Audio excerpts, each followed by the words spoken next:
BBMP guarantee ಅನುಷ್ಠಾನ ಸಮಿತಿ ಅಧ್ಯಕ್ಷ ಕೃಷ್ಣಪ್ಪ ಅವರ ನೇತೃತ್ವದಲ್ಲಿ ಪದ್ಮನಾಭನಗರ ವಿಧಾನಸಭಾ ಕ್ಷೇತ್ರದ ಗ್ಯಾರಂಟಿ ಸಮಿತಿ ಪರಿಶೀಲನಾ ಸಭೆಯನ್ನು ನಡೆಸಲಾಗಿದ್ದು, ಪದ್ಮನಾಭನಗರ ಕ್ಷೇತ್ರದ ಗ್ಯಾರಂಟಿ ಅನುಷ್ಠಾನ ಸಮಿತಿ ಕಚೇರಿಯಲ್ಲಿ ನಡೆದಂತಹ ಸಭೆಯಲ್ಲಿ ಮಾತನಾಡಿದ ಕೃಷ್ಣಪ್ಪ ಅವರು ಈ ವೇಳೆ ಮಾತನಾಡಿದಂತಹ ಪದ್ಮನಾಭನಗರ ವಿಧಾನಸಭಾ ಕ್ಷೇತ್ರದ ಗ್ಯಾರಂಟಿ ಸಮಿತಿಯ ಅಧ್ಯಕ್ಷ ಪ್ರಮೋದ್ ಶ್ರೀನಿವಾಸ ಮಾತನಾಡಿದ್ದು ಹೀಗೆ.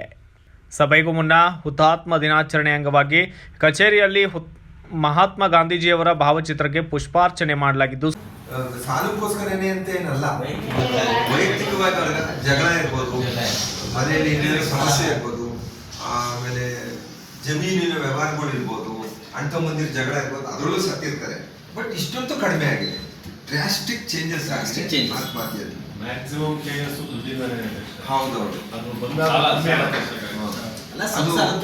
ಅಂದ್ರೆ ಇಷ್ಟು ಜನರ ಬದುಕು ಹಸನಾಗಿದೆ. ಏನಾಗಿದೆ, ರೈತರ ಬದುಕು, ರಾಜ್ಯದ ರೈತರ ಡಿಬಿಟಿಯಿಂದ ಹೋಗ್ತಾ ಇರೋದು 2,000 ಆದ್ರೆ ಇಂಡೈರೆಕ್ಟ್ಲಿ ಉಳಿತಾಯ ಆಗ್ತಾ ಇರೋದು 5,000, ಅಲ್ಲಿ 7,000, ವರ್ಷಕ್ಕೆ 80,000, 84,000.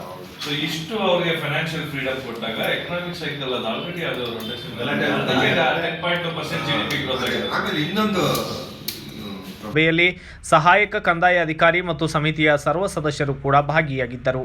Bureau report Ayyanna master, BV5 news Kannada, Bengaluru. Thanks for watching. Read, discuss and debate with editor Dr. Yan Prashant Rao. Wanted reporters in print, digital and visual media for Bharat Vaibhav Daily Newspaper, BV News 5 Channel and BV Fast Web News from all the talukas of Karnataka, Goa and Maharashtra.